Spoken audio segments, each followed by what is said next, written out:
Sejam todos muito bem-vindos para mais uma transmissão do Instituto Vida para Todos.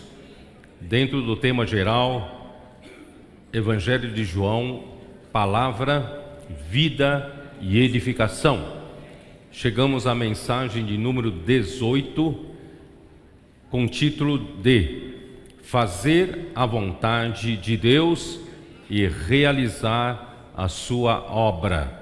A leitura da Bíblia, João capítulo 4, versículos de 27 até 45, 27 a 45. Nós estamos dentro do contexto da história da mulher de Samaria, e nós sabemos que Jesus, ele estava com seus discípulos na Judéia, e eu havia mencionado que tudo que acontece de importante se fazia naquela época na Judéia e não em Galileia, porque Judéia era uma região, que corre notícias, lugar mais nobre para os judeus. Então, Jesus, juntamente com seus discípulos, estavam na Judéia, e é interessante que o motivo de Jesus ter saído da Judéia e resolver viajar para Galileia foi por causa disso aqui, capítulo 4, no início da história da mulher de Samaria.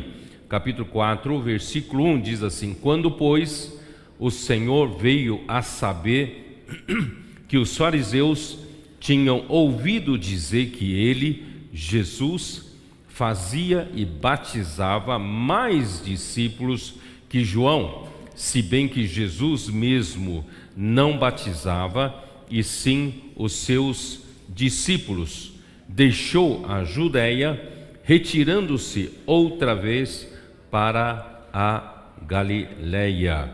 E era-lhe necessário atravessar a província de Samaria.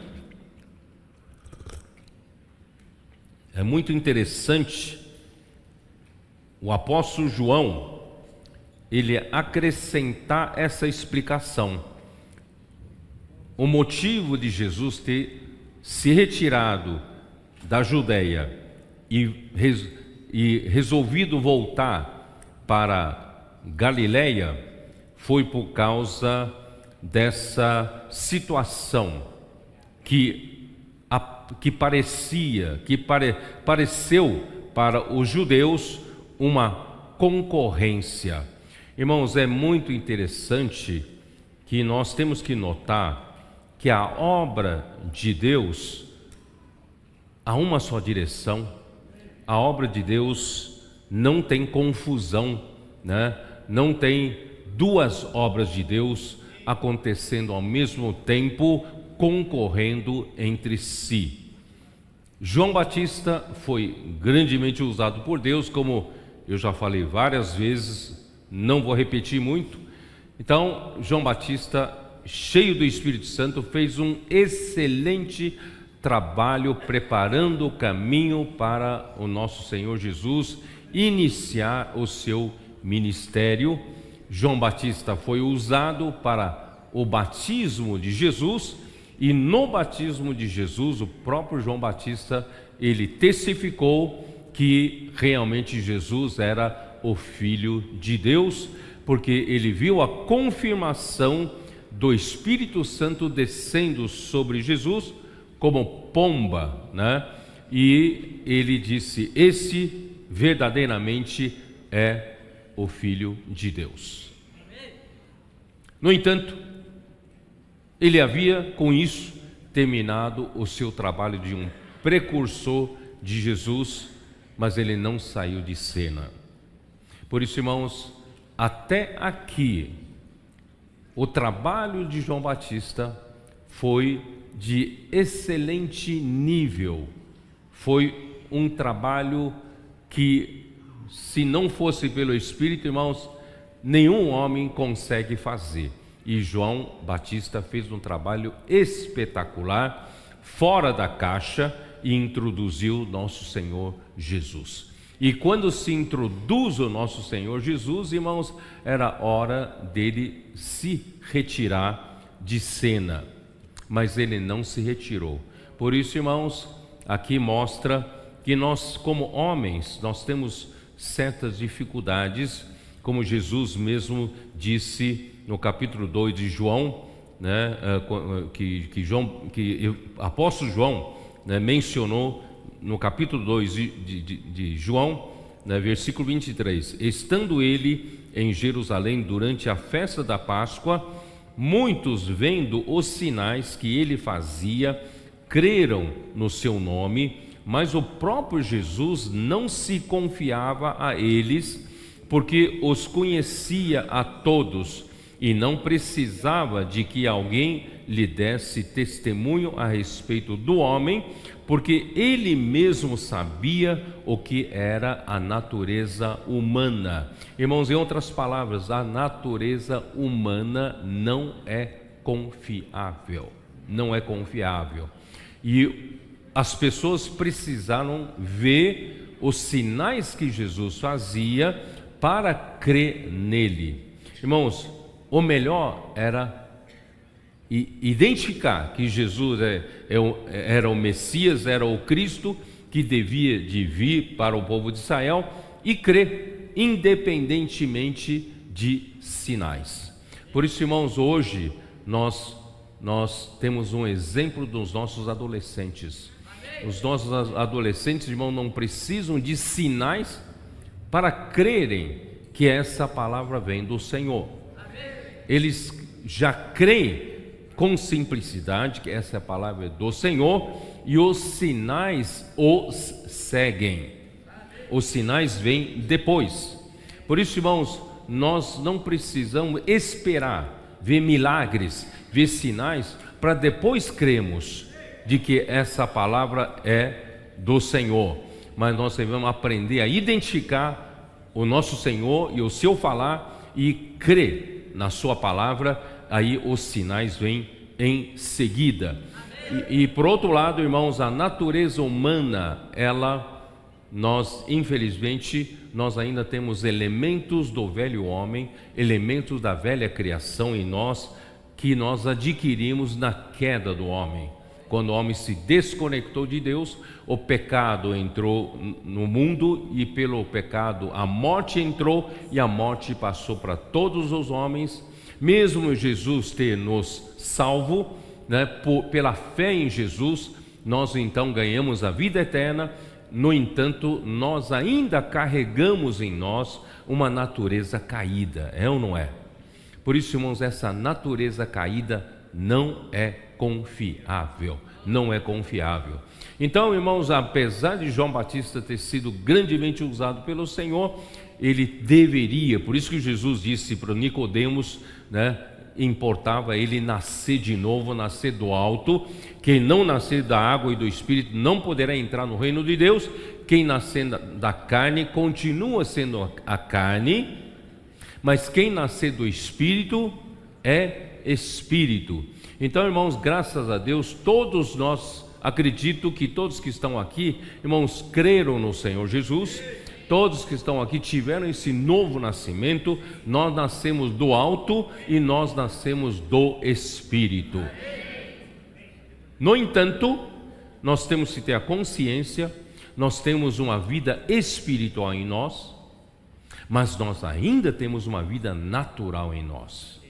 Por isso, a partir do momento em que nós nascemos do Espírito, nós precisamos aprender a não mais andar pela nossa vida natural da carne, mas aprender a andar a nossa vida no Espírito. Por isso que Jesus disse: o vento sopra para onde quer, ouves a sua voz, mas não sabes de onde vem, nem para onde vai. Assim é todo o que é nascido do Espírito. Em outras palavras, não basta apenas nascer do Espírito, precisamos aprender a partir do nascimento do Espírito a andar pelo Espírito. Certo? porque se você passar ainda a andar pelo seu homem natural, pela sua vida da carne, você não é confiável, não é confiável. E o que aconteceu? João não saiu de cena, ele ficou com pena dele desfazer o seu grupo de seguidores, seu grupo de discípulos. Ele havia muitos seguidores, ele tinha muita popularidade entre os judeus, né? Os judeus tinham João Batista em altíssima conta, né? Então, por causa dessas coisas, irmãos, que o homem natural gosta, o homem natural gosta de popularidade, o homem natural gosta de fama, o homem natural gosta da glória dos homens, o homem natural gosta de seguidores, o homem natural gosta de louvores e elogios humanos. Irmãos, isso é um perigo, é um perigo.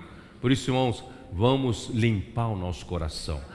Estamos aqui, irmãos, tão somente para servir ao Senhor de coração puro.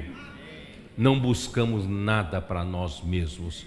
O que nós buscamos, irmãos, é fazer a vontade do Pai. É a única coisa que interessa. Por isso, irmãos, ele não saiu de cena. Infelizmente, Jesus começava a batizar na Judéia e ele estava ali perto também batizando com seus discípulos.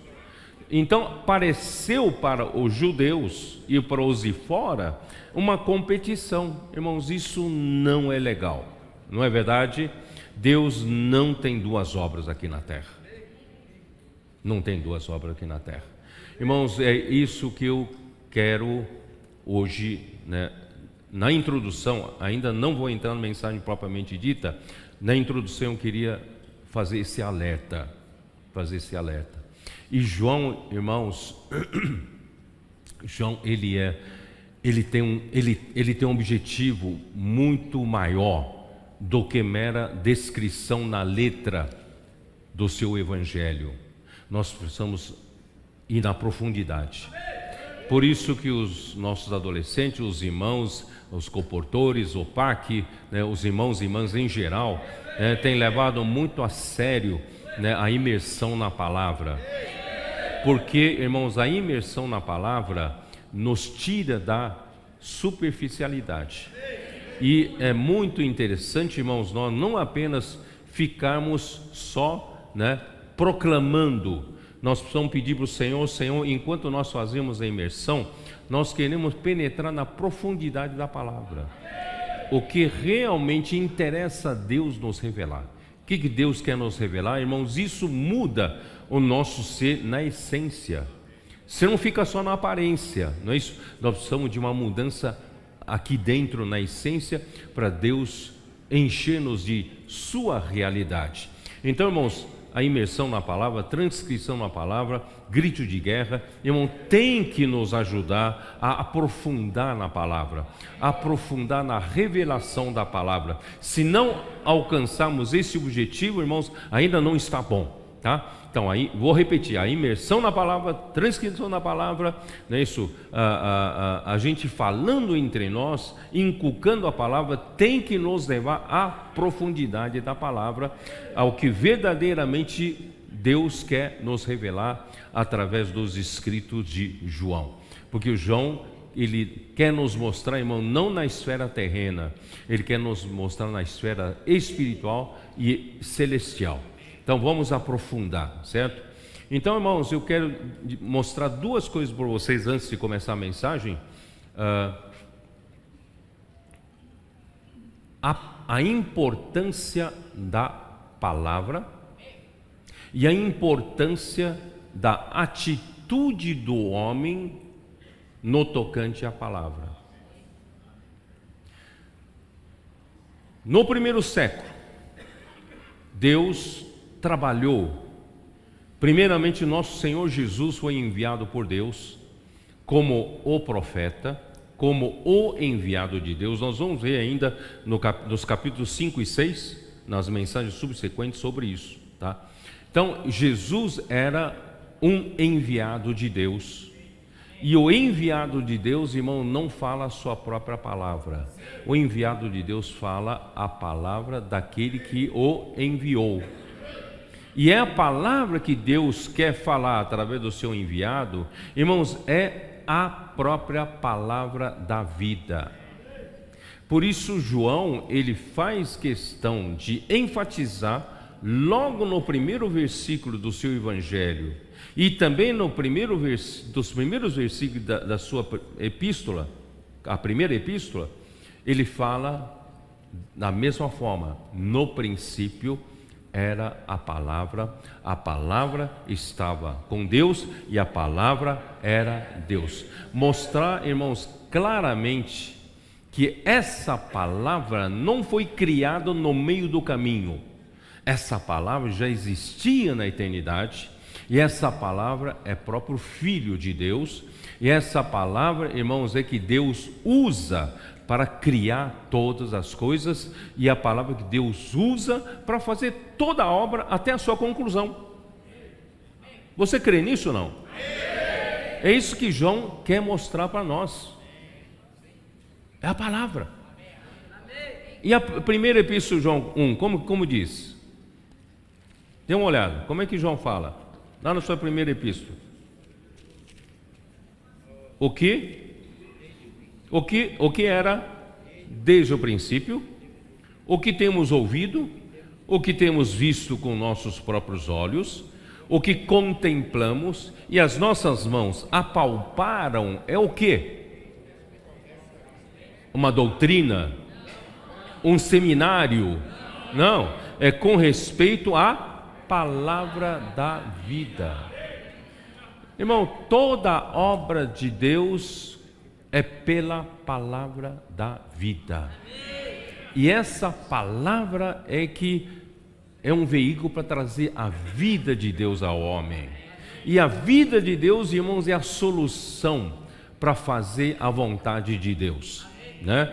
Aí ele fala: e a vida se manifestou, e nós a temos visto, e dela damos testemunho, e lá anunciamos a vida eterna, a qual estava com o Pai e nos foi manifestada.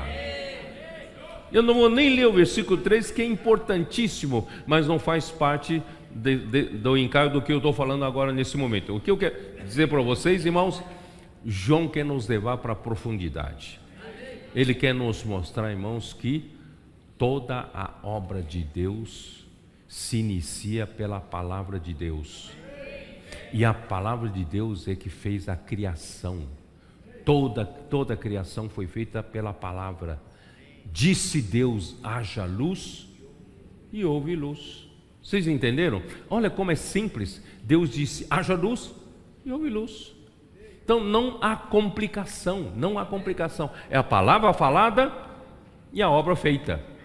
Tá certo? Tá? Então, vocês perceberam essa importância. Agora tem a contrapartida do homem. Então eu vou usar a história do Caná da Galileia, do casamento, para mostrar para vocês como essa coisa funciona. Capítulo 2 de João, Evangelho de João, né? E versículo 5, quando a mãe de Jesus, ela percebeu que para a coisa funcionar, naquele casamento o vinho acabou. E agora? O vinho acabou, quem sabe no melhor momento da festa, acabou o que alegrava a festa. Então a mãe, Jesus, foi falar com Jesus, e Jesus disse: mulher, que tenho eu contigo?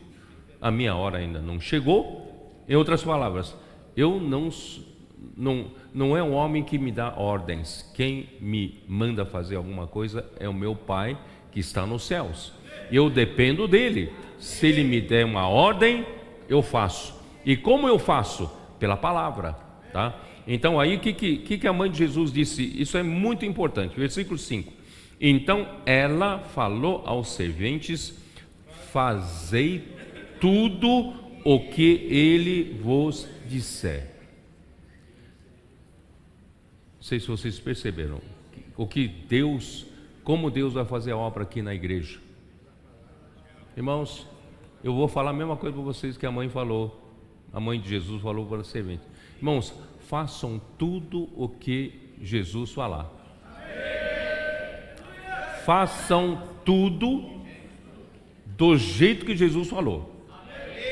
Não invente nada, não precisa acrescentar nada, não precisa complicar, não precisa explicar muito. Essa palavra que Jesus falou vai fazer a obra, vai fazer acontecer as coisas. Os irmãos entenderam ou não? Aí que aconteceu, versículo 7. Jesus lhe disse, Jesus falou, olha, a palavra saiu. Jesus lhe disse: enchei de água as talhas. A palavra saiu. Qual é a contrapartida do homem? E eles as encheram totalmente. Vocês entenderam que precisa haver a palavra e precisa haver a contrapartida.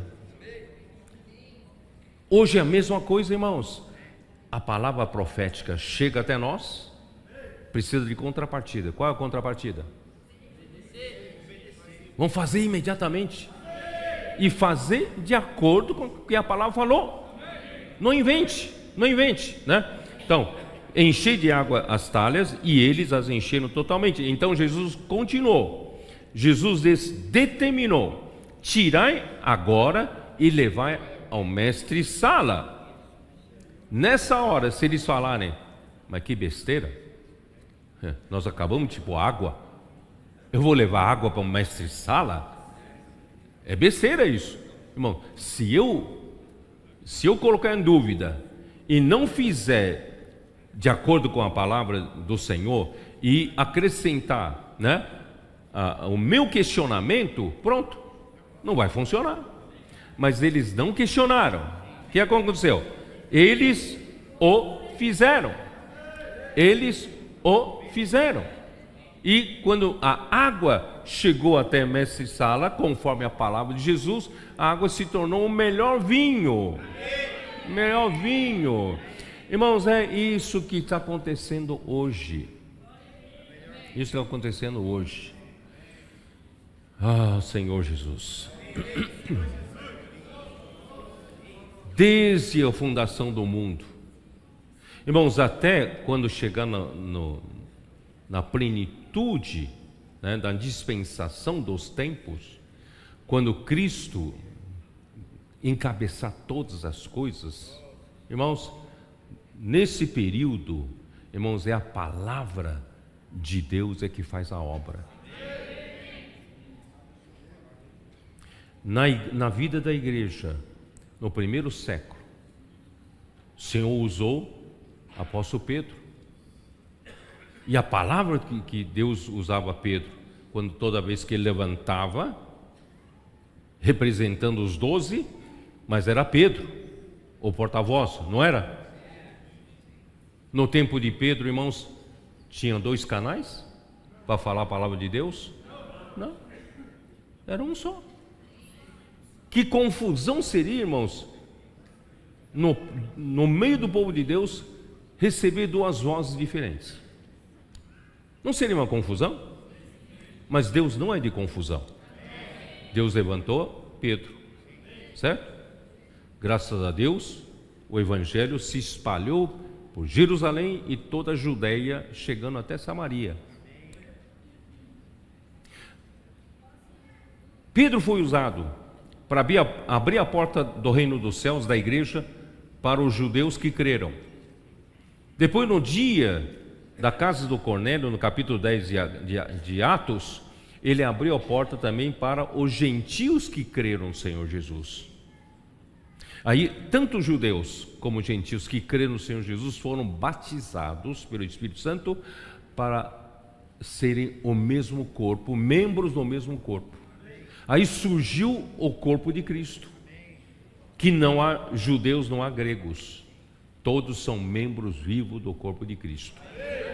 No entanto, essa realidade não poderia ser levada por Pedro, porque Pedro ainda tinha muito conceito com relação ao judaísmo, com relação aos gentios.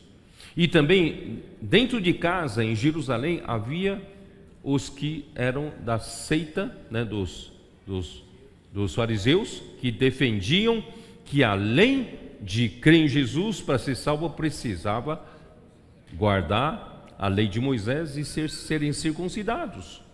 E isso tudo impedia o evangelho de ser espalhado e propagado e semear essa palavra para toda a terra gentia. Deus então foi forçado a levantar Saulo. Saulo foi levantado, Paulo foi levantado. O que Paulo ele se considerava? Eu me considero o menor de todos os santos. Irmão, geralmente o canal escolhido por Deus, ele não se julga digno. Não sei se você já percebeu. Aqueles que disputam querer ser canal e não foi escolhido, geralmente ele se acha digno. Mas quem foi escolhido, irmão, não se acha digno. Paulo fala assim, na verdade, eu sou o menor de todos os apóstolos. Eu fui perseguidor da igreja. Mas pela sua graça, ele me considerou fiel, designando-me para esse ministério. E a partir daí, eu estou vivendo pela graça de Deus. Ele não fala em 1 Coríntios 15, pela graça de Deus eu sou o que sou. Antes eu trabalhei muito mais do que todos eles, todavia não eu, mas a graça de Deus comigo. Irmãos, quem é escolhido como canal de Deus para falar por Deus, irmãos, não se julga capaz. E o que aconteceu? Toda a palavra desse canal não vem dele. De que procedência era a palavra do apóstolo Paulo?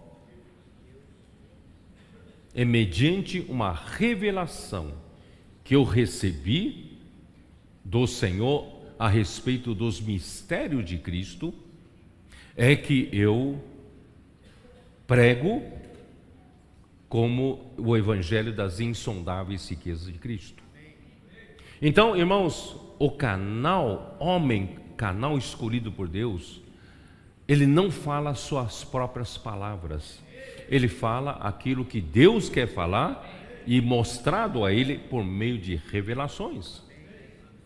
Não é palavra dele. E por isso, irmãos, que essa palavra funciona. Só que, irmãos, aí depois vem João, a mesma coisa. Só que no tempo de Paulo, irmão, já havia muita concorrência também.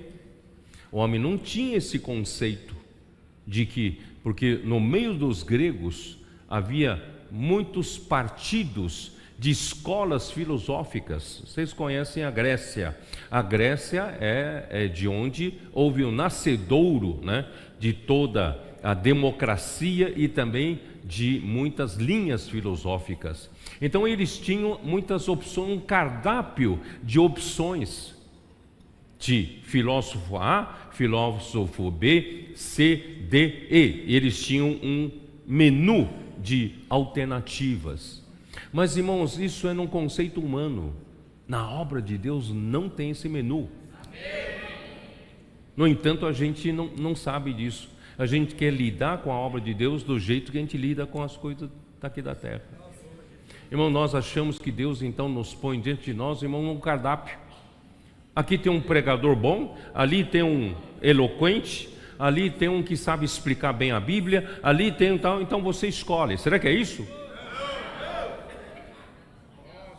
E se a obra de Deus for feita assim, irmãos, Deus não tem uma obra aqui na terra.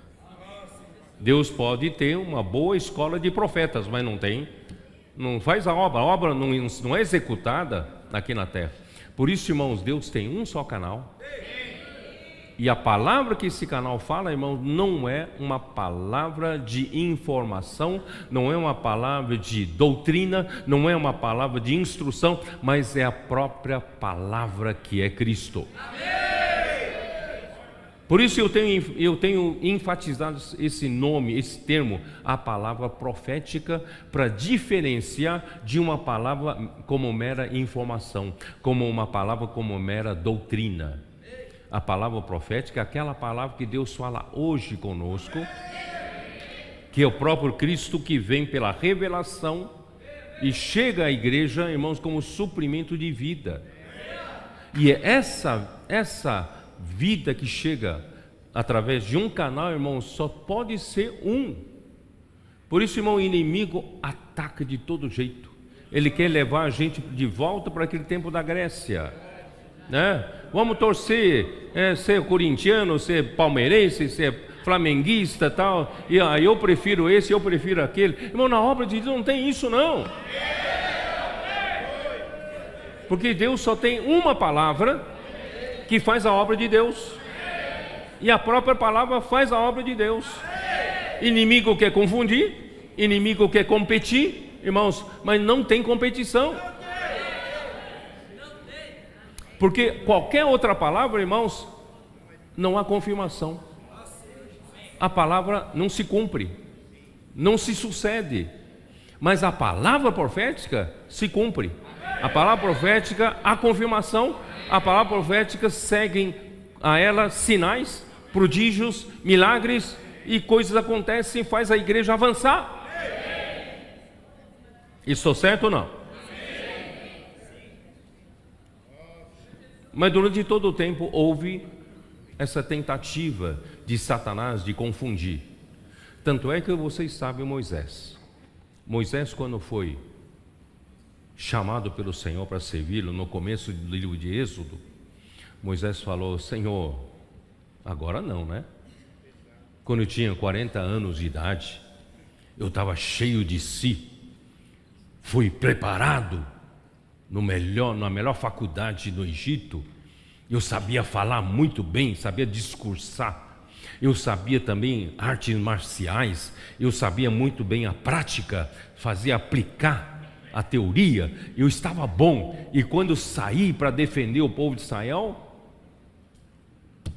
tomei um vexame. Aí Faraó, eu matei um egípcio, e Faraó passou a me procurar para me matar.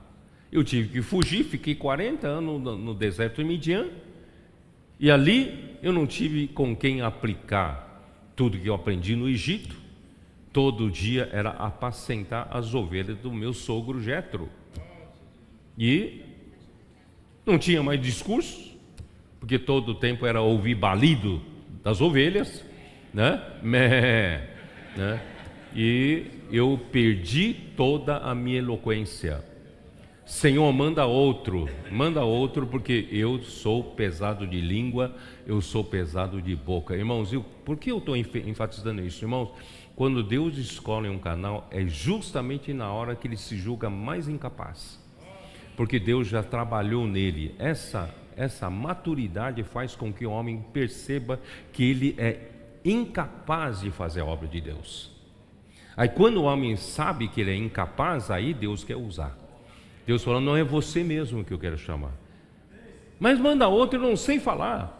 Ué, não é o seu irmão Arão um bom falador? Ele tem eloquência, ele vai ser, né, por boca por você, e você lhe será por Deus. Olha só a autoridade que Moisés tinha. Irmãos, era assim que Moisés foi forçado a aceitar. E ainda mais o sinal que ele viu no chamamento de Deus era o fogo que ardia numa sarça, mas essa sarça não se queimava. Então ele já viu, irmãos, que Deus quer usar o homem como a sarça, mas ele não usa a sarça como combustível. Ele não usa a capacidade humana, ele não usa, não é, a habilidade, experiência humana para Deus fazer a sua obra. Deus só quer usar o homem como suporte. Porque a palavra de Deus é que tem poder. O poder não precisa ser do homem. Por isso que 2 Coríntios 4, Paulo fala assim: o que? Temos um tesouro em vasos de barro, para que a excelência do poder seja de Deus e não de nós.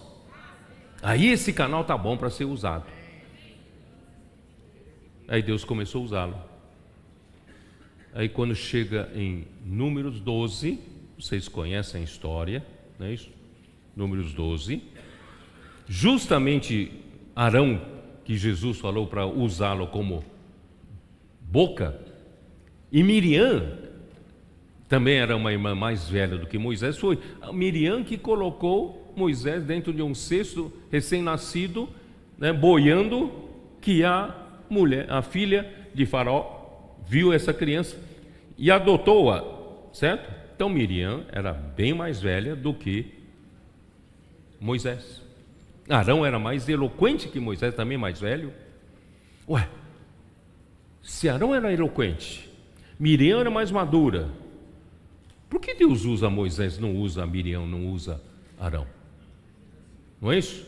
Aí então usaram uma desculpa para criticar Moisés. Só que na hora de extravasar o que tinha no coração, não era nada sobre aquela mulher que ele tinha tomado por esposa, mas no versículo 2 de Números 12, fala assim: e disseram, porventura tem falado o Senhor somente por Moisés? Só tem um falar profético? Parece revoltante para o homem. Tem tanta gente boa aí, só tem uma palavra profética? Só tem um homem que Deus usa para falar sua palavra? Não, não é possível. Irmão, não te soa razoável ouvir esse argumento? Tem o Senhor falado somente por Moisés? Né? Não tem falado também por nós? Também não tem falado por nós? Irmãos, na verdade, essas palavras são faladas, esses questionamentos começam, sabe por quem? Por aqueles que se julgam capazes de Deus escolhê-los para seu canal. Mas Deus tem suas razões de não ter escolhido, certo? Justamente por essa presunção, justamente por esse julgamento que eles acham que são capazes de ser. Mas quem se julga capaz não vai ser escolhido. Então, esses que julgam ser, que é melhor, né, que Deus deveria escolher a ele, Deus não escolhe. E esses então questionam e começam a fazer, né, trabalho de oposição contra Moisés. Versículo 3: era o varão Moisés muito manso, mais do que todos os homens que havia sobre a terra. Você sabe por que foi posto esse versículo aqui? O que tem a ver com mansidão aqui agora? Você percebeu porque esse versículo foi colocado aqui com um propósito? Sabe com que propósito? Sabe qual? Moisés não está nem aí em ambição a esse posto. Ele nunca disputou esse cargo, nunca disputou esse lugar com ninguém. No coração dele não tem o mínimo conceito de posição nem de primazia. Ele não tem isso no seu coração. Não sei se os irmãos estão percebendo aqui. Irmão, geralmente o canal que o Senhor escolhe, ele já não tem mais esperança nele mesmo. Ele se julga incapaz, né? E ele não está no seu coração a ambição pela posição. E a ambição pela posição, irmão, arruinou a história da igreja a partir do século II. A igreja, na história da igreja, a igreja desceu ladeira abaixo quando surgiu a hierarquia, quando surgiu o clericalismo, porque cada um queria ser melhor que o outro. Cada um queria galgar posições superiores a outro. Até que, irmão, disso veio o quê? Vieram os bispos, os arcebispos, os cardeais, até chegar no Papa. Irmão, isso é galgar a posição, buscar ser melhor que o outro. Mas, irmão, no caminho de Deus é inverso. Lúcifer, sábio, capaz, bonito. Você quer ver um homem bonito? Não é no retrato de Jesus, não. Aquele retrato é falso. Loiro, olhos azuis. Jesus não era assim bonito, não. Bonito era Lúcifer, sabia? Ele era um homem bonito. Ele era homem, não, era um anjo, né? Ele era formoso, muito bonito. Então você vai pela beleza? Não é por esse caminho, não. Ele queria ser o grande. Ele queria ser rei. Ele queria dividir o trono com Deus. Deus o lançou por terra. E Jesus tomou que caminho? Jesus veio aqui provou que é capaz. Jesus veio aqui na terra, ele é o tal. Ele foi recebido o que? Não nasceu numa manjedoura, nasceu no palácio. Não, ele veio, tomou o caminho da humildade. Não buscou nada para si. Ele fala assim: as palavras que eu falo para vocês, eu não falo por mim mesmo. Eu não vim buscar a minha própria glória, mas a glória daquele que me enviou. Eu não vim aqui para fazer a minha própria vontade, mas a vontade daquele que me enviou. Vocês entenderam? Ele foi por outro caminho inverso. Irmão, quanto mais você quer galgar posição na igreja, irmão, você está no caminho de Satanás. Não galgue posições na igreja. Não busque cargos na igreja com suas manipulações, suas palavras bonitas. Irmão, não siga esse caminho. Se humilhe. Tome lição de cruz. Certo? Aí o que o Senhor Jesus, o que Deus falou? Então, versículo 6: então disse: ouvi agora as minhas palavras. Se entre vós há profeta, eu, o Senhor, em visão a ele, me faço conhecer e falo com ele em sonho. Mas não é assim com meu servo Moisés, que é fiel em toda a minha casa. Tem profeta entre o povo de Deus? Tem profetas, certo? E quando Deus quer usar pelo seu Espírito algum profeta, irmãos, quem comanda esses profetas é o Espírito de Deus. E o Espírito de Deus não pode ter duas linhas, tem que ter uma só linha. Estou claro ou não? Estou sendo claro ou não? Então, irmãos, aí no versículo 8: boca a boca falo com ele claramente. É revelação mesmo, né? E não por enigmas, pois ele vê a forma do Senhor, como pois não temestes falar contra o meu servo, contra Moisés? Como é que você não teve medo de falar contra meu servo? Eu escolhi a ele. E a ira do Senhor contra ele se acendeu, a nuvem afastou de sobre a tenda, e eis que a Miriam achou-se leprosa, ficou branca como a neve. E olhou Arão para Miriam, eis que estava leprosa. Arão ficou desesperado. Moisés, ora por mim, por favor, ora por mim. E eu não quero ficar leproso, não quero ficar. Me perdoa, né? Irmãos, Deus mesmo vindicou a situação. Você sabia que entre os que questionam a palavra profética, um dia um deles, um dos principais, veio conversar comigo: irmão Pedro, você está falando demais sobre a palavra profética. Porque quem fala demais sobre a palavra profética parece que quer se exaltar e quer se autopromover. E você sabe que os irmãos estão querendo te idolatrar. Olha a preocupação dele. Eu falei: eu estou falando palavra profética por fidelidade ao Senhor. E Deus trabalha hoje na igreja pela sua palavra. Se eu parar de falar a palavra profética, a obra de Deus para. Eu não tenho o mínimo conceito de me exaltar. Não passa pela minha cabeça a ambição de me autopromover. Eu não tenho essa preocupação. Eu só quero ser fiel ao Senhor. Então, geralmente, quem questiona essas coisas, porque ele acha que ele deveria estar no lugar. Ele acha que ele deveria estar sendo usado, não é isso? Por Deus. Mas Deus não escolheu. Como se hoje eu dissesse por Lúcifer, infelizmente Deus não te escolheu. Deus escolheu seu filho. Aí vem a ira. Caim contra Abel. A inveja tomou conta de Caim. E pela inveja, irmãos, vem a ira, vem o ódio. Aí, irmãos, não sei se vocês percebem, tem uma oposição odiosa contra a palavra profética. Não sei se vocês percebem.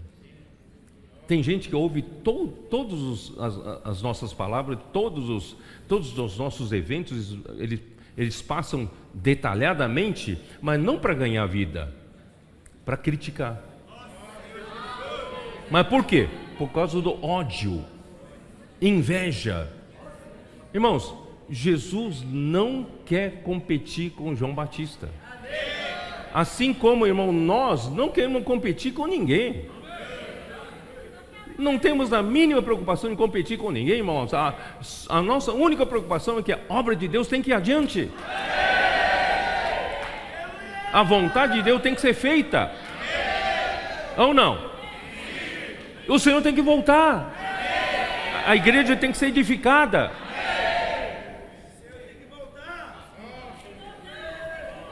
Ó Senhor Jesus. Posso falar em Números 16 também, não?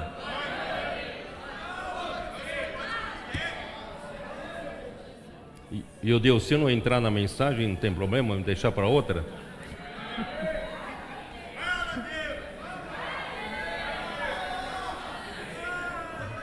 Números 16, dá uma olhada, Números 16. Corá, filho de Izá, filho de Coate, filho de Levi, tomou consigo a Datã e a Abirão, filho de Eliabe, e a On, filho de Pelete, filho de Ruben, levantaram-se perante Moisés com 250 homens dos filhos de Israel, príncipes da congregação, eleitos por ela, varões de renome, pessoas importantes, pessoas eleitas pelo próprio povo, se ajuntaram contra Moisés. Se ajuntaram contra Moisés e contra Arão, e lhes disseram: basta, pois que toda a congregação é santa, cada um deles é santo, e o Senhor está no meio deles. Porque, pois, vos exaltais sobre a congregação do Senhor? Estão acusando que Moisés e Arão se exaltam sobre todo o povo de Deus, sobre toda a congregação. Irmãos, coitado de Moisés, nunca se exaltou. É porque alguém tem sede pela posição, alguém tem sede pelo poder, e Deus não escolheu você, certo? Irmãos, por isso, irmãos, essa preocupação de a gente estar se exaltando. Você sabe que há um ditado chinês que fala que um ladrão, ele desconfia de todo mundo. Se você senta do lado dele, ele fica com medo, segura sua carteira, né? Por quê? Porque se for ele subtraía você. Porque ele é ladrão. Irmãos, quem não é, está nem preocupado com isso. É ou não é? Então, por que Moisés e Arão, vocês estão se exaltando sobre a congregação? Se toda a congregação é do Senhor, todo mundo tem iguais direitos, vocês agora são líderes. Por quê? Quem que te pôs como liderança? Deus que pôs, né? Tendo ouvido isso, Moisés caiu sobre o seu rosto e falou a Corá e todo o seu grupo, dizendo: amanhã pela manhã o Senhor fará saber quem é dele e quem é o santo que ele fará chegar a si, aquele a quem escolher fará chegar a si. Fazei isto, tomai vós, incensários, Corá e todo o seu grupo, e pondo fogo neles amanhã, sobre eles deitai incenso sobre o Senhor, e será que o homem a quem o Senhor escolher, este será o santo. Basta-vos, filho de Levi. Chega. Disse mais Moisés a Corá: ouvi agora, filho de Levi, Acaso é para vós coisa de somenos que o Deus de Israel vos separou da congregação de Israel para vos fazer chegar a si, a fim de cumprides o serviço do tabernáculo do Senhor, estardes perante a congregação para ministrar-lhe? Todo esse tempo o Senhor te deu oportunidade de poder servi-lo.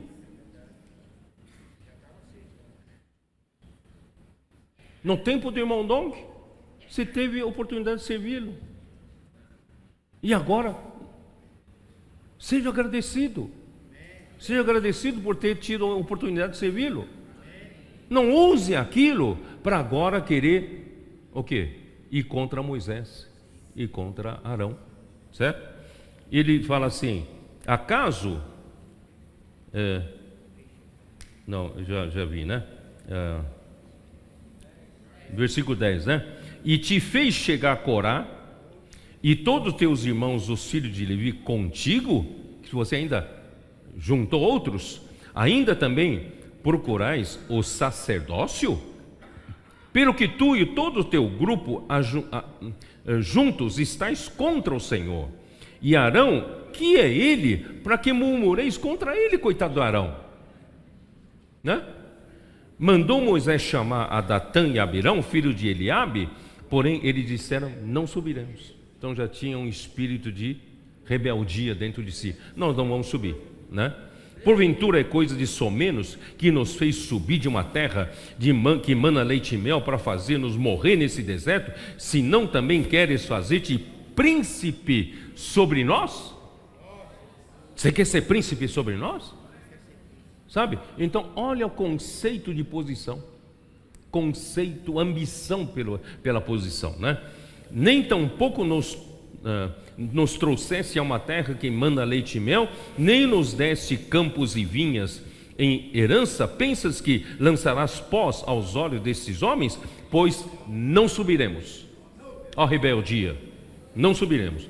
Então Moisés irou-se muito e disse ao Senhor: não atentes para a sua oferta, nem um só jumento levei deles, e a nenhum deles fiz mal. Disse mais Moisés a Corá: tu e todo o teu grupo ponde-vos perante o Senhor, tu e eles e Arão amanhã, tomai cada um o seu incensário e neles ponde incenso, trazei-o cada um o seu perante o Senhor, 250 incensários, também tu e Arão, cada qual o seu. Tomaram, pois, cada qual o seu incensário, neles puseram fogo, sobre eles deitaram incenso, e se puseram diante da porta, perante a porta da tenda da congregação, com Moisés e Arão. Corá fez ajuntar contra eles todo o povo à porta da tenda da congregação. Então a glória do Senhor apareceu a toda a congregação. Próprio Senhor veio vindicar. Disse o Senhor a Moisés e Arão: apartai-vos do meio dessa congregação e os consumirei num momento. O Senhor precisava limpar essa rebelião, né? Mas eles se prostraram perante seu rosto e disseram: ó Deus, autor e conservador de toda a vida, acaso por pecar um só homem indignar-te-á contra toda essa congregação? Respondeu o Senhor a Moisés: fala a toda a congregação, dizendo: levantai-vos do redor da habitação de Corá, Datã e Abirão. Então se levantou Moisés e foi para Datã e Abirão, e após ele foram os anciãos de Israel. E disse à congregação: desviai-vos, peço-vos das tendas desses homens perversos, e não toqueis nada do que é seu, para que não sejais arrebatados em todos os seus pecados. Não sejam coniventes com os pecados e rebelião deles. Tome posição, irmãos. Tome posição.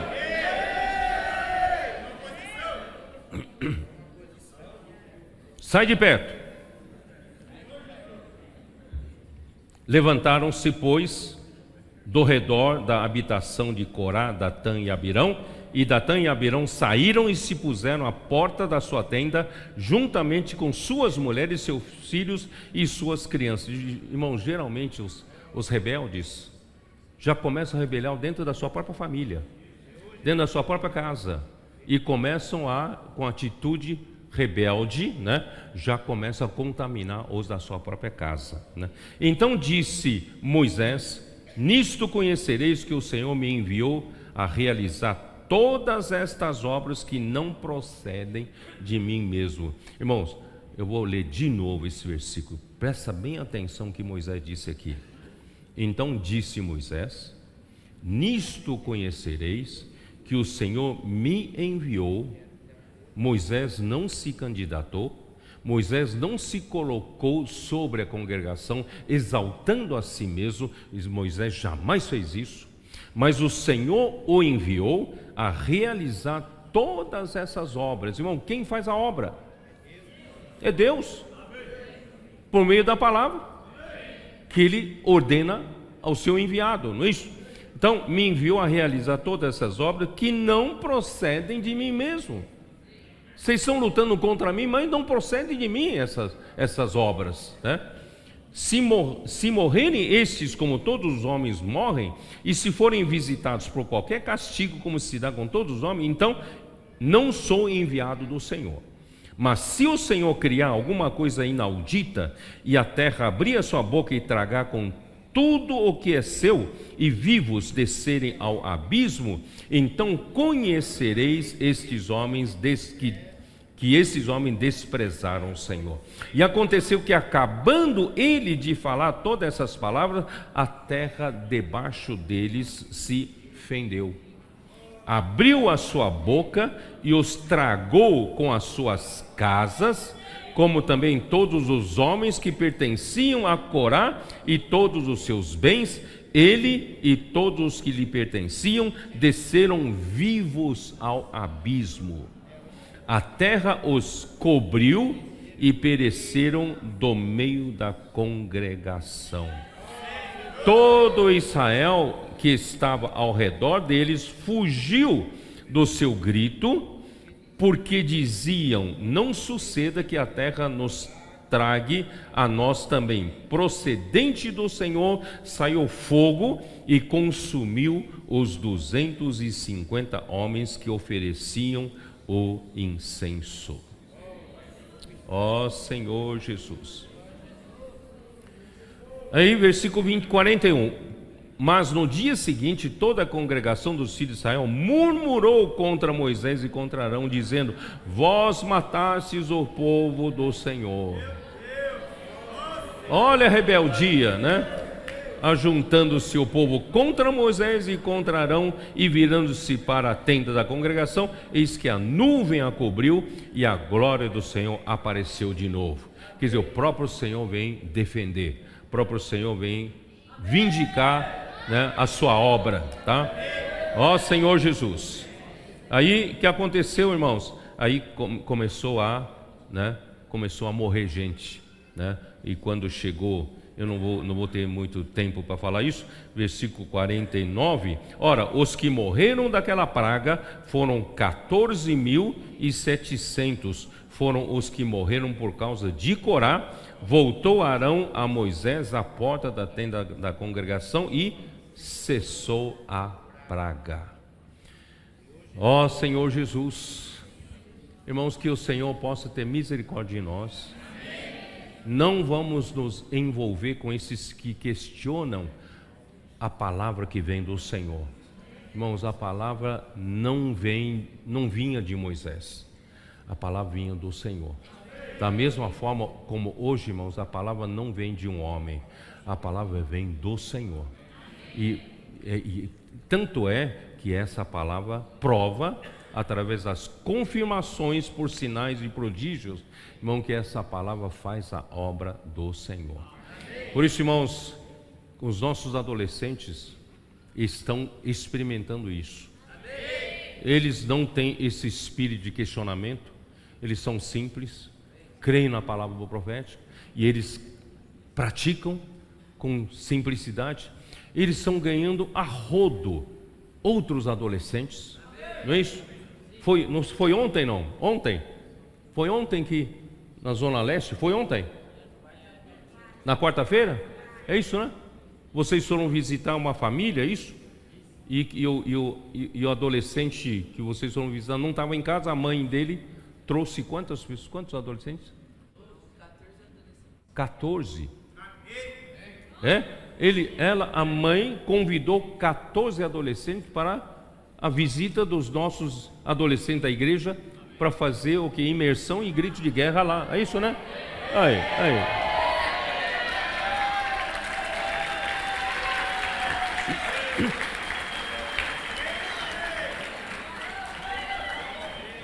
Aí, chegando lá, parece que apareceram mais, né? Apareceram mais 5. Não é? Quem que faz essa obra? Irmãos, homem não tem capacidade de fazer isso. É Deus que está fazendo por meio da sua palavra. Aí o que eles fizeram nessa reunião? Imersão na palavra. Grito de guerra. Não é isso? Irmãos, olha só, 14 mais 5, 19. 12 mais 5, 17 adolescentes novos. Irmãos, isso é uma visita. Agora soma isso a quase 200 casas de adolescentes que nós temos pelo mundo todo. O que isso não está acontecendo, irmãos? Quem está fazendo essa obra? Eu, Pedro, tenho capacidade de fazer essa obra? Jamais. É a palavra. Por isso, irmãos, esses questionamentos vêm do inferno. Querem parar a obra do Senhor, mas não vai parar. O Senhor vai avançar. E esses adolescentes, o Ivan veio do Sumaré, trouxe desculpe me falar com que um adolescente que ele carrega para fazer. Cadê o Ivan? Mas aqui, ó, você está aqui, ó. Cadê o... Ah, tá lá? Né? Ele tem quantos anos? 8 aninhos. 8 aninhos. Por que Ivan, de um lado, ele está cuidando do menino, né? Cuidando do menino. Mas, por outro lado, irmãos, leva ele para sair junto, para pregar o evangelho, fazer comportagem. E o menino é fora da caixa. Antes, ali na vizinhança, só aprontava, né? Só causava problema, não é isso? Hoje não. É sério. Ontem o Ivan levou ele para comunhão com os irmãos de Chapecó. Tudo gente grande ali. Só tinha ele de 8 anos. Mas ele ali atento, como se fosse um de nós, né? Ali ouvindo tudo, absorvendo tudo. Não estava distraído, não. Irmãos, os nossos adolescentes e pré-adolescentes, irmãos, estão amadurecendo no Senhor muito rapidamente. Algumas meninas de 8 anos, 9 anos, irmãos, são muito sérias na palavra do Senhor, mas às vezes não deixam de brincar com boneca ainda. Porque são crianças, não deixam de ser crianças, mas nas coisas do Senhor são muito sérios. E a maturidade está crescendo. E eles têm conteúdo hoje. Ai de você falar uma palavra que não seja da palavra profética. Eles percebem rapidamente. E esse aqui não está fazendo a imersão. Esse aqui não está por dentro da palavra, né? Não é isso? Porque eles estão imersos na palavra. Irmãos, imagina, né? O André Oliveira, cadê o André Oliveira? Está por aqui? Não. Ele me mandou ontem ou anteontem, né? No carro dele, fazendo imersão com as 2 filhinhas de quanto? 3 anos, 4 anos, quanto tem? 3 aninhos. E as meninas de 3 aninhos, irmãos, já estão falando da fonte de água viva. Fazendo um grito de guerra de fonte de água viva.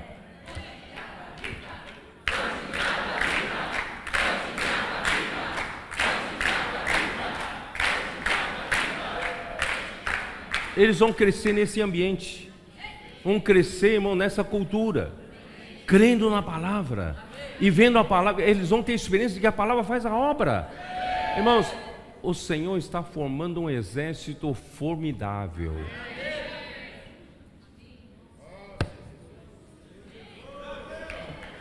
Salmo 110, versículo 3. Não entrei na mensagem ainda, tá? Salmo 110, versículo 3.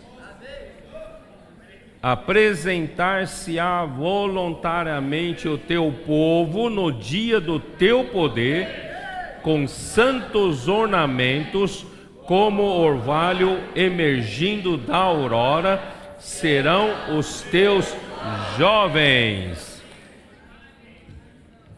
Por que eu estou lendo nessa versão aqui? Geralmente eu uso o King James atualizado. É que nessa versão aqui aparece essa palavra com santos ornamentos. Aí um irmão me escreveu, né, lá de Minas, perguntou: irmão Pedro, o que são esses santos ornamentos? O que você acha? O que são esses santos ornamentos? Se você olhar, quando Deus fez a criação, por exemplo, dos príncipes angelicais, quando Deus criou Lúcifer, Ele criou um ambiente de adorno, de ornamentos, pedras preciosas, engaste de ouro, não é isso? Os ornamentos, quando Deus cria um príncipe, é de acordo com a honra que ele recebe de Deus. Não sei se vocês entendem o que eu quero dizer, tá? Então, por exemplo, Lúcifer deve ter recebido um grau de ornamento muito grande, muito elevado, porque ele foi criado como um dos principais de toda a criação. Por isso o orgulho subiu na sua cabeça. Agora, o que são esses santos ornamentos aqui? É para quem? Para quem esses santos ornamentos aqui? Hein? Esses santos ornamentos são para honrar quem? Para honrar o Filho, para honrar Cristo. Então, esses santos ornamentos, irmãos, são ornamentos de mais elevado grau. E o que Deus deu como santos ornamentos para o Filho, para Cristo?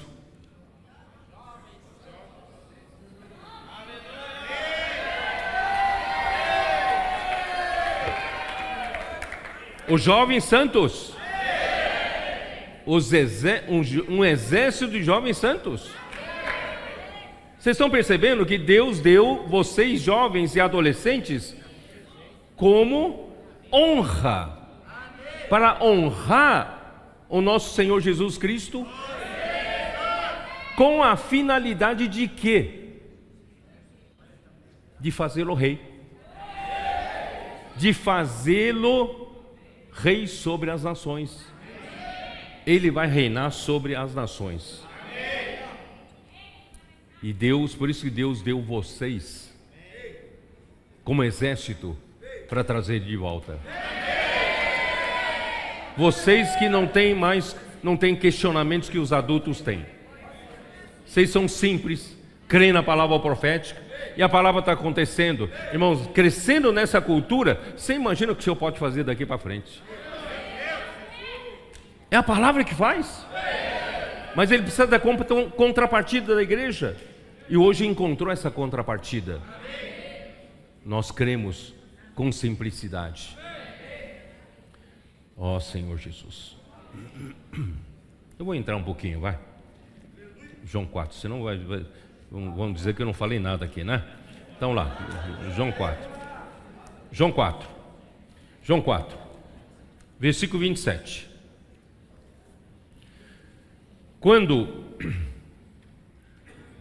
Quando a mulher perguntou, a mulher samaritana perguntou para Jesus: mas nossos pais falam para nós que devemos adorar nesse monte de Samaria, monte Gerizim, mas vocês judeus falam que tem que adorar em Jerusalém. Então qual monte devemos adorar? Qual lugar certo para adorar a Deus? Aí o Senhor falou assim: né? Mas vem a hora, e já chegou, e que os verdadeiros adoradores adorarão ao Pai em espírito e em verdade, porque são estes que o Pai procura para os seus adoradores. Versículo 23. Deus é espírito, e importa que os seus adoradores o adorem em espírito e em verdade. Aí respondeu a mulher: eu sei que há de vir o Messias, chamado Cristo. Quando ele vier, nos anunciará todas estas coisas. Aí quando Jesus falou, versículo 26, disse-lhe Jesus: eu sou, e eu que falo contigo. Eu sou Messias, eu sou Cristo. Irmãos, essa palavra salvou a mulher, sabia? Quando Jesus, eu sou, eu que falo contigo. Irmão, essa palavra salvou a mulher. Nesse ponto, chegaram seus discípulos, se admiraram de que estivesse falando com uma mulher. Todavia nenhum lhe disse: que perguntas? Ou por que falas com ela? Quanto à mulher, deixou seu cântaro, foi à cidade e disse àqueles homens: vinde comigo e vede um homem que me disse tudo quanto tenho feito. Será este porventura o Cristo? Saíram, pois, da cidade, vieram a ter com ele. Os discípulos foram para a cidade fazer compra, para Jesus comer e para eles comerem. E não trouxeram ninguém da cidade para Jesus. Eles não poderiam dizer assim, ó: Jesus, o Messias, o Cristo está aqui. Nós estamos aqui para comprar comida para ele. Vocês não querem ir lá ver, não? Vamos lá, vem ver. Mas não levaram um. Levaram um. Nem saíram para: posso orar por você? Não pregaram, não falaram, anunciaram boas novas, não levaram uma pessoa. Mas essa mulher, claro que eles questionaram: por que Jesus está falando com essa mulher, ainda mulher samaritana, né? Quanto a essa mulher, irmãos, deixou seu cântaro. O que é deixar o seu cântaro? Deixou o instrumento da sua religião, que ele confiava. Irmãos, quando a gente encontra-se com Jesus e recebe uma palavra viva, irmão, a gente deixa a maneira antiga das nossas estruturas religiosas, nossa maneira convencional de adorar a Deus, maneira tradicional de servir ao Senhor, que exige um pouco da nossa contrapartida de ter um cântaro, uma corda para puxar água. Ainda água o poço é fundo, tem que buscar água, então precisa do esforço humano, da capacidade humana, do suor humano para fazer alguma coisa para agradar a Deus. Irmãos, agora Jesus chegou. Não é mais esse caminho. Agora, irmãos, é trazer as pessoas até Jesus através da palavra profética. Por isso que eles vão visitar. Eles foram visitar um adolescente, e a mãe desse adolescente convidam 12 adolescentes novos, e depois chegam mais 5, né? Então são 17 adolescentes que, certo, foram beneficiados com essa palavra profética. Irmãos, é isso. Daqui para frente não precisamos andar no velho caminho, com cântaros, com capacidade nossa, certo? Aquela velha maneira de reunião. Ó Senhor Jesus, a manivela. Irmãos, sinceramente, teve um tempo, irmãos, que até mesmo eu estava meio entediado para vir para a reunião. Mas hoje, que alegria, irmãos, que Jesus está aqui, a palavra está aqui, alegria, vida, não é isso? Aí a gente traz cidade inteira. Essa mulher que foi salva, irmão, trouxe a cidade inteira. Os discípulos não trouxeram um, ela trouxe a cidade inteira, né? Aí nesse ínterim, Ó Senhor Jesus. Ó, eu vou ler aqui que eu escrevi aqui. A mulher que teve 5 maridos e vive com um que não era seu marido, mesmo assim cheia de tradições religiosas, confiava no poço de Jacó e em seu cântaro utensílio para retirar água, para assim levar a sua vida de insatisfações. As palavras de Jesus a iluminaram e ela deve ter se arrependido, pois disse: ele me disse tudo quanto tenho feito. Quando o Senhor Jesus lhe disse que era o Cristo, ela deve ter crido e foi logo anunciar a cidade. Irmãos, foi uma só palavra. Se eu falar, Jesus falou assim: eu sou. Eu que falo contigo, eu sou. Essa uma só palavra, irmãos, salvou ela, né?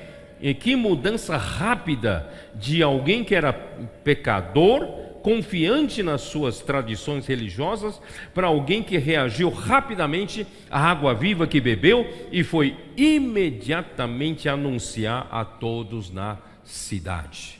Uma pessoa que ganha dessa maneira viva, também ela é viva para reproduzir sua vida que recebeu para trazer outras pessoas.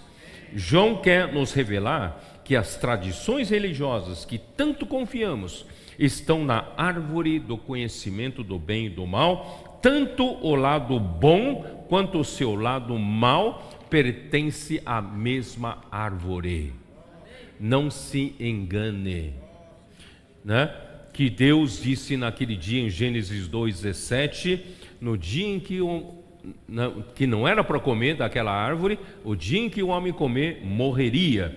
O Senhor Jesus, irmãos, veio como a palavra para dar vida ao homem, isto é, oferecer a árvore da vida para o homem. Então, capítulo 4, né, versículo, deixa eu ver aqui, 31, né, 31 até 38, né, aqui diz aqui, ó: nesse ínterim, os discípulos lhe rogavam dizendo: mestre, come. Ele lhes disse: uma comida tenho para comer que vós não conheceis. Diziam então os discípulos uns aos outros: ter-lhe-ia porventura alguém trazido o que comer? Disse-lhe Jesus: a minha comida consiste em fazer a vontade daquele que me enviou e realizar a sua obra. Não dizeis vós que ainda há 4 meses até a ceifa?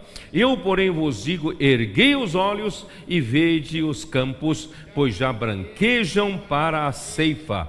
O ceifeiro recebe desde já a recompensa e entesoura o seu fruto para a vida eterna. E dessarte se alegram tanto o semeador como o ceifeiro, pois no caso é verdadeiro ditado: um é o semeador e outro é o ceifeiro. Eu vos enviei para ceifar o que não semeastes, outros trabalharam e vós entrastes no seu trabalho.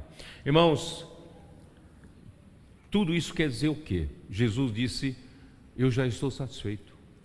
Outra comida eu tenho que fazer. Eu consegui o quê? Fazer a vontade do Pai. O Pai queria salvar essa mulher, e o Pai queria que essa mulher trouxesse a cidade para também ser salva, né? Então eu já comi, eu estou satisfeito. Irmão, você não tem essa sensação que às vezes quando a vontade de Deus é feita através da palavra por meio de você, você fica tão satisfeito, às vezes não tem nem vontade de comer. É, Ami? É. Você fica tão satisfeito, né? Tão satisfeito. Puxa vida, graças ao Senhor. Irmãos, isso é verdade, né? Então a comida física, irmão, dá sustento à vida humana, é para o homem produzir para Deus na esfera espiritual. Isso nós temos visto em Isaías 42:5, né? Vamos dar uma olhadinha rápida. 42:5, que diz assim: assim diz Deus, o Senhor que criou os céus e os estendeu, formou a terra e tudo quanto produz, que dá fôlego de vida ao povo que nela está e o Espírito aos que andam nela. Deus estendeu os céus existem, sabia disso? Os céus existem para a terra, então Ele fundou a terra. E a terra, na terra, Deus criou na terra tudo que produz. Por que a terra produz? A terra poderia ser um planeta estéril, não poderia ser? Poderia ser um planeta estéril. Mas por que Deus criou a terra que produz? Para sustentar você, para manter você vivo. E você vive para quê? Só para comer? Você vive só pelo alimento? Pelo que come ou que bebe? Não, é para você vive para Deus. Porque Deus criou você pelo fôlego de vida. Você hoje tem um espírito humano. E esse espírito humano, você não é que nem um cachorro da sua casa. Cachorro da sua casa, irmãos, serve apenas para comer, ser fiel ao seu dono, guardar a casa, dar carinho pros da casa, não é isso? E morrer. Mas você não está aqui só para comer e depois ir para o caixão, não. Certo? Por isso, irmãos, o mais importante, a comida é necessária, né, amiga? A comida é necessária, né? Eu também não estou jogando fora a comida, não, né? A comida é necessária, mas a comida não é a única coisa que o homem precisa. O homem come, é para quê? Para fazer a vontade de Deus, não é? Fazer a vontade de Deus. E como é fazer a vontade de Deus? Isaías 55, né? Versículo 10, porque assim como descem a chuva e a neve dos céus, e para lá não tornam, sem que primeiro reguem a terra, e a fecundem, e a façam brotar, para dar semente ao semeador e pão ao que come. Assim será a palavra que sair da minha boca. Vocês estão percebendo que é a palavra profética. A palavra que sair da minha boca não voltará para mim vazia, mas fará o que me apraz, e prosperará naquilo para que a designei. Então, irmãos, a comida que o Senhor dá para você, tem que agradecer ao Senhor pelo prato de comida que o Senhor te dá todos os dias. Mas essa comida, irmãos, é para você produzir para Ele. Como você vai produzir para Ele? É pela palavra que sai da boca dele. Por isso, irmão, não enche apenas o seu estômago de comida, enche-se da palavra. Palavra profética, imersão, transcrição, dormir com Deus, acordar com Deus, sair para pregar o evangelho. Posso orar por você? Quer ser um missionário, né? Vem viver a vida da igreja conosco. Irmãos, é para isso que nós vivemos. E quando nós fazemos a vontade de Deus, irmão, nós ficamos satisfeitos. Por isso, irmãos, o verdadeiro sentido da vida humana é fazer a vontade de Deus e realizar a sua obra.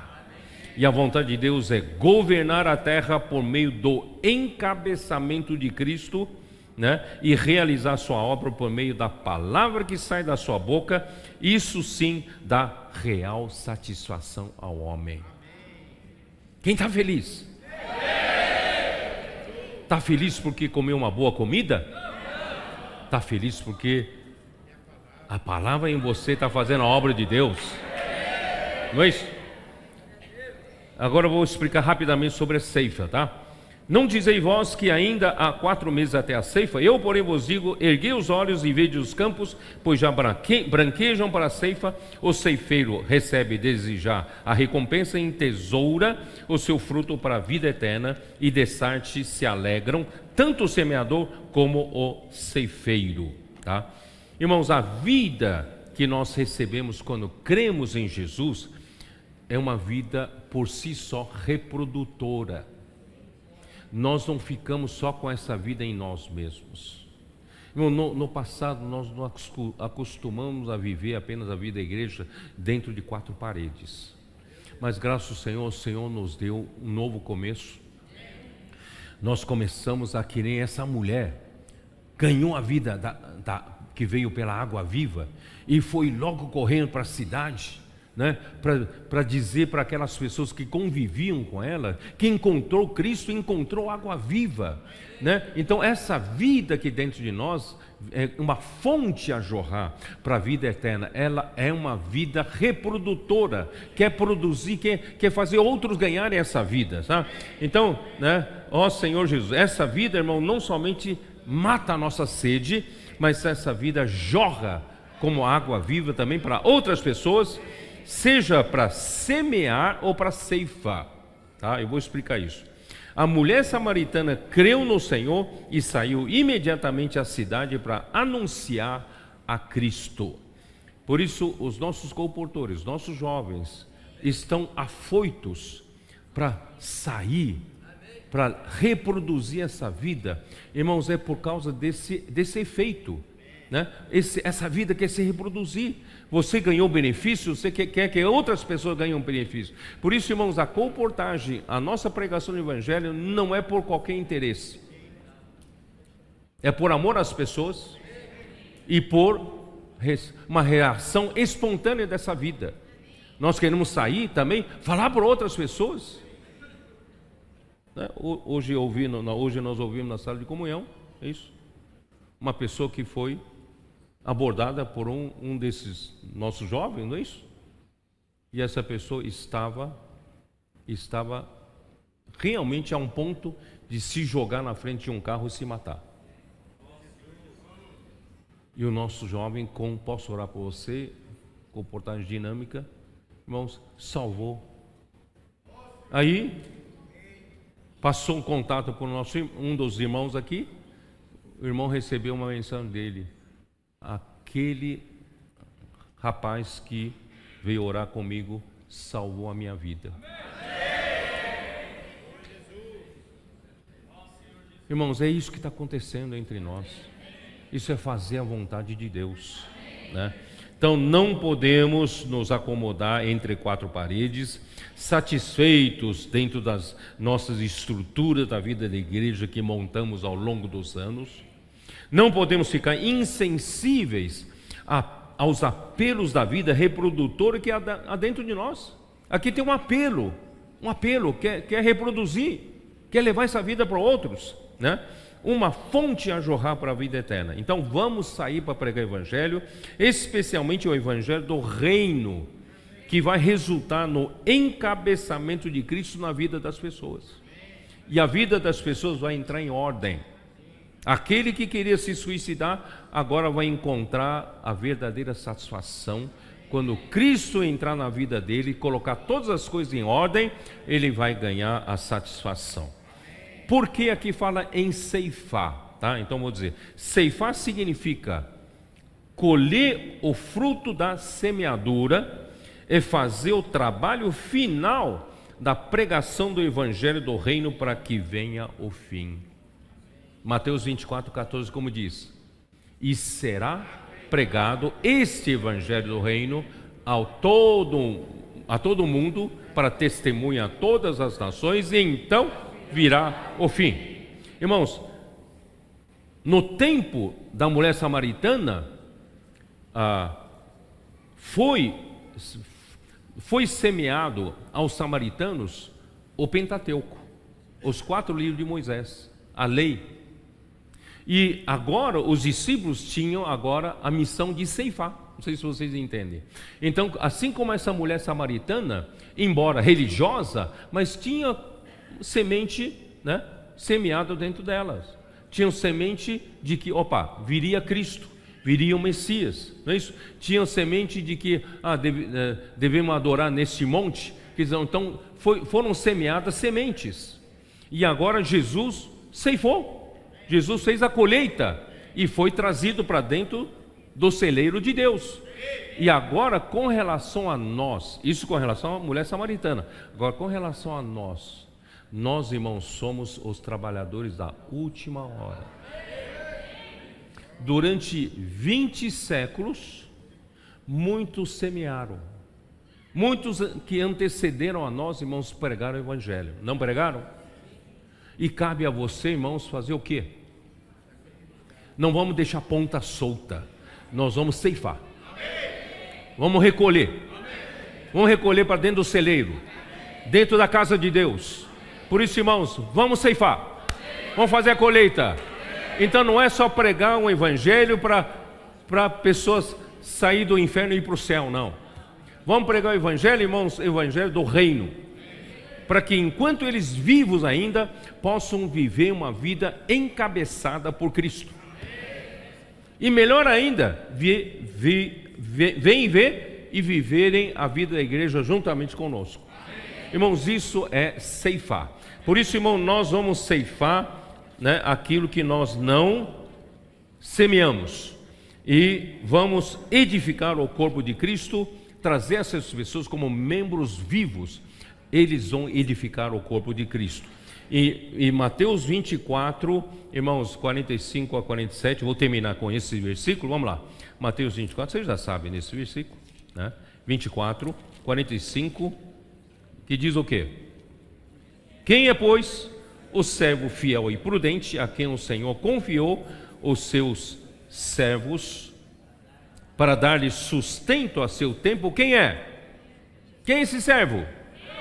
Fiel e prudente, que o Senhor confiou os seus conservos, para dar-lhe o seu sustento a seu tempo. Bem-aventurado aquele servo, a quem seu Senhor, quando vier, achar fazendo assim. Em verdade vos digo que lhe confiará todos os seus bens. Irmãos, para a igreja em Filadélfia, Deus promete nos dar o galardão. Aos vencedores, Ele nos fará, nos livrará da grande tribulação. Nós vamos ser introduzidos e arrebatados já para o terceiro céu, como vencedores. Se você for um desses que estiver cuidando, né, quem o Senhor confiou a você, dando sustento no tempo certo, né, pode ter certeza, quando o Senhor voltar, vai confiar a você todos os seus bens. Por isso, irmãos, um é semeador, outro é ceifeiro. Eu vos enviei para ceifar o que não semeasse, outros trabalharam e vós entraste no seu trabalho. Irmão, então no nosso caso, no século 21, na história da igreja, muitos semearam e hoje nós vamos, na hora 1/10, vamos encerrar a era da igreja, nós vamos fazer a colheita. Quem quer ser esses ceifeiros? Eu quero ser um desses ceifeiros. Vamos fazer a colheita e trazer o reino de Deus de volta. Jesus é o Senhor, amém.